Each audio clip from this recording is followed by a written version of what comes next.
dianggap sebagai penerus dari Syekh Hasanuddin Qura dalam berdakwah Islam di bumi Pasundan. Beliaulah seorang ulama yang lahir di bumi Malaka bernama Syekh Datuk Kahfi. Gelar Syekh sendiri beliau peroleh dari gelar warisan oleh kakeknya, yaitu Syekh Datuk Isa Tuhu Al Malaka. Mungkin di masa ini Syekh Datuk Kahfi tidak begitu dikenal di tanah Jawa, bahkan mungkin Nusantara. Padahal jasa beliau dalam berdakwah Islam sungguh amatlah besar jika dilupakan. Nasabnya yang sampai pada Rasulullah dan masih punya kerabat dengan Syekh Siti Jenar tentu banyak tidak diketahui oleh kebanyakan masyarakat Indonesia.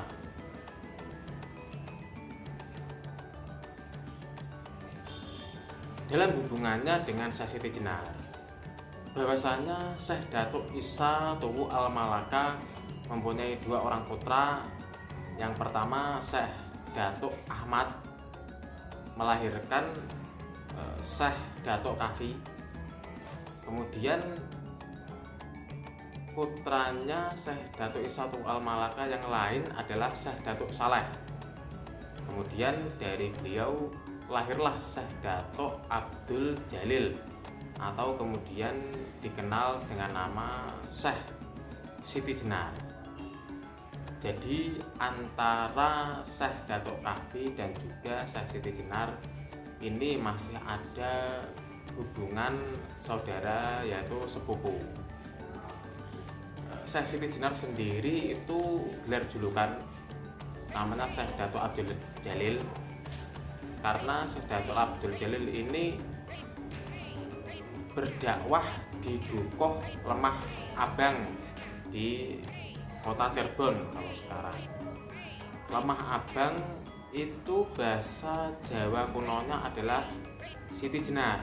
Siti itu lemah atau tanah, Abang itu Jenar atau merah, itu tanah merah. Syekh Siti Jenar artinya adalah Syekh yang berdakwah di Dukuh Lemah Abang. Keduanya antara Syekh Datuk Kahfi dan juga Syekh Siti Jenar ini masih keturunan dari Kanjeng Nabi Muhammad yang nasabnya sebagaimana berikut. Syekh Datuk Kahfi mempunyai ayah bernama Syekh Datuk Ahmad bin Syekh Datuk Isa Tuhu Al Malaka. Sementara Syekh Siti Jenar punya ayah Syekh Datuk Saleh bin Syekh Datuk Isa Tuhu Al Malaka bin Sayyid Abdul Qadir bin Sayyid Amir Abdullah Hanuddin bin Sayyid Abdul Malik Al Bujaroti bin Sayyid Alawi bin Muhammad Sohib Al Mirdad bin Ali Khalil Qosam bin Alawi bin Muhammad bin Alawi bin Ubaidillah bin Ahmad Al Muhajir bin Isa Ar-Rumi bin Muhammad An-Nakib bin Ali Quraihi bin Imam Ja'far Shodiq bin Muhammad Bakir bin Imam Ali Zainal Abidin bin Sayyidina Husain bin Sayyidah Fatimah Az-Zahra binti Muhammad Rasulullah Shallallahu Alaihi Wasallam.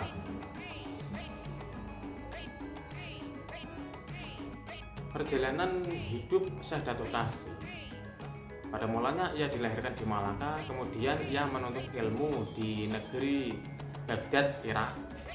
Lalu setelah ia agak lama di sana, kemudian memutuskan untuk menikahi salah satu bibi Sultan Sulaiman yang bernama Syarifah Halimah. Jadi Syekh Datuk Kahfi ini menikahi seorang perempuan, seorang Syarifah keturunannya Rasulullah juga, bernama Syarifah Halimah.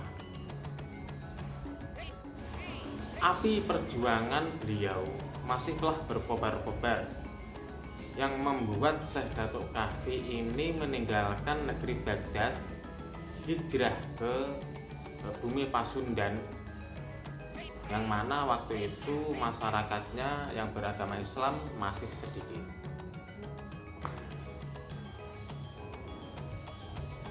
Beliau pun kemudian memutuskan untuk tinggal di sekitaran Gunung Amparan Jati, tidak jauh dari pelabuhan Muara Jati yang berada di bawah kekuasaan Kerajaan Pajajaran. Di Amparan Jati itulah kemudian beliau mendirikan sebuah pesantren sebagai pusat dakwah beliau dalam menyebarkan agama Islam. Banyak masyarakat dari berbagai kalangan ngantri kepada beliau, seperti dari kalangan kerajaan ada Pangeran Walangsungsang dan juga Nyai Loro Santang. Beliau kedua ini masih anak dari Prabu Siliwangi dengan Nyai Subanglarang, yang mana Nyai Subanglarang ini adalah anak dari Ki Gedeng Topo, sekaligus menjadi muridnya Syekh Hasanuddin Purok, sebagaimana yang sudah dipaparkan di video sebelumnya.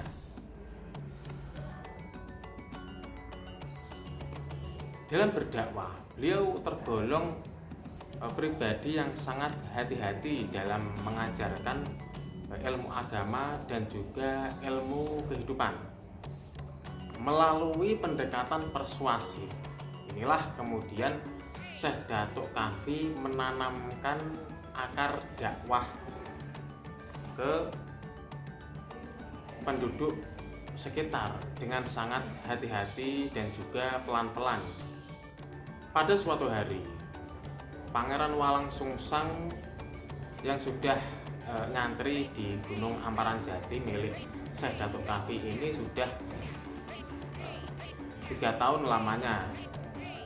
Kemudian oleh Syekh Datuk Kahfi diminta untuk memimpin santri-santri lain guna membabat hutan di daerah Kebon Pasir untuk dijadikan hunian baru. Setelah bekas hutan ini bisa dihuni, lalu hunian tersebut dinamakanlah Caruban Larang.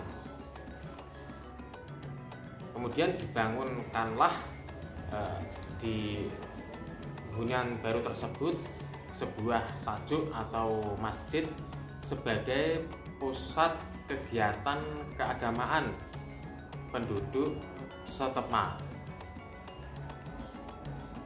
Atas keberhasilannya, kemudian Pangeran Walangsungsang diberi gelar oleh Syekh Datuk Kahfi bergelar Ki Samadullah, dan atas kesepakatan bersama Ki Danuselo yang pada waktu itu masih menjabat sebagai pejabat Kerajaan Pajajaran, diangkat menjadi kuwu atau kepala desa di daerah Caruban Larang dan diberi gelar Ki Gedeng Alang-alang oleh Syekh Datuk Kahfi.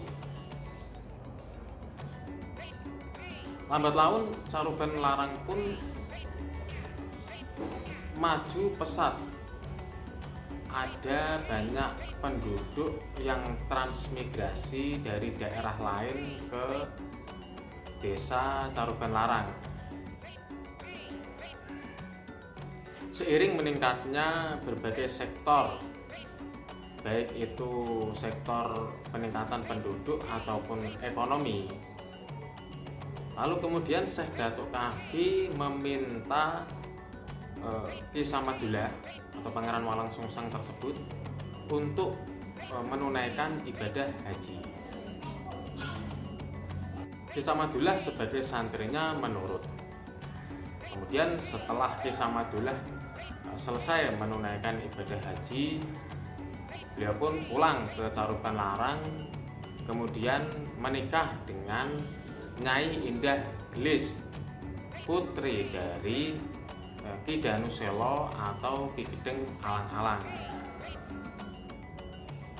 Setelah Ki Danuselo meninggal, kedudukannya sebagai penguasa Caruban Larang pun diteruskan oleh Ki Samadullah. Bahkan dengan latar belakangnya sebagai putra dari Prabu Siliwangi, Ki Samadullah kemudian mendirikan atau membangun keraton sebagai pusat pemerintahan, dan darinya diangkatlah Ki Samadullah menjadi raja di Caruban Larang.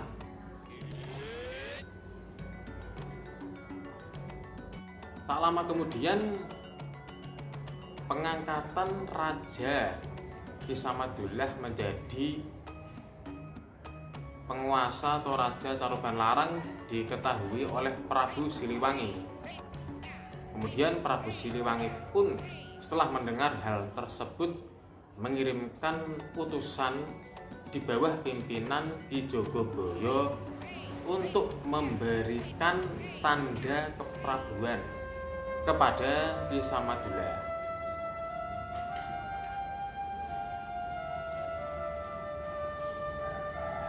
Dengan tanda itulah kemudian Ki Samadullah resmi dikukuhkan menjadi raja di Caruban Larang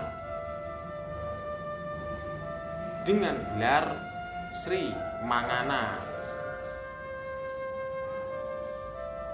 Syekh Datuk Kahfi tak saja berjasa besar dalam peranannya menjadikan Pangeran Walangsungsang sebagai raja Muslim pertama di Sunda,